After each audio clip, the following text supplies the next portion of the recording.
Looking at a live shot of Peggys Cove and its famous lighthouse, one of the most iconic views in all of Nova Scotia. Of course, a big tourist attraction, with many people staying home, though, during the pandemic. The site is seeing fewer visitors these days. Doesn't mean, though, it's quiet. Lots going on. Brett Ruskin joins us now, live from Peggys Cove, to talk about what is happening there. Brett.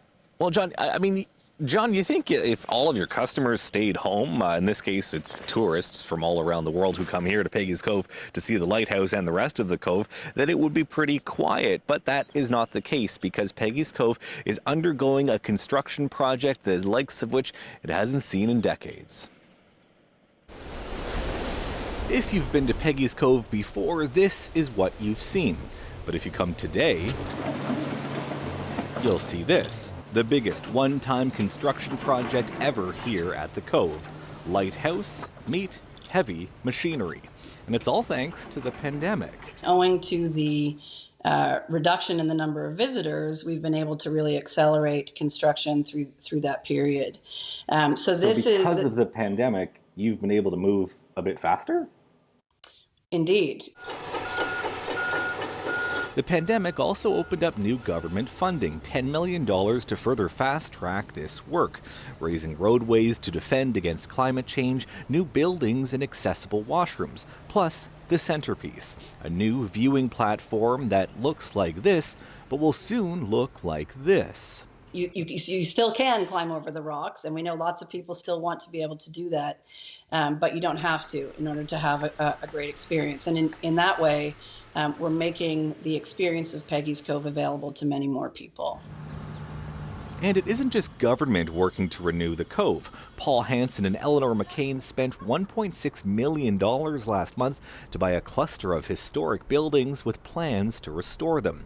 Everything from a former coffee shop and restaurant, now closed, to a schoolhouse and barn, all with a view of the famous lighthouse.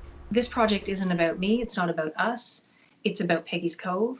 Top of their list will be fixing up the place. So sort of the immediate investment will be more around shoring up the foundations as necessary. Mm-hmm. Simple things like, the roofs haven't been replaced in quite a long time. And they say they plan to reinvest the profits of their Peggys Cove storefronts back into the community. What do you think the future of Peggys Cove holds? Will it still be the tourist destination that it's known to be for Nova Scotia? Peggys Cove is iconic. It's iconic to, I think, the community, to Nova Scotians. So I think people will always be coming back. And so, again, the timeline for this project is to wrap up by around summertime, according to Develop Nova Scotia.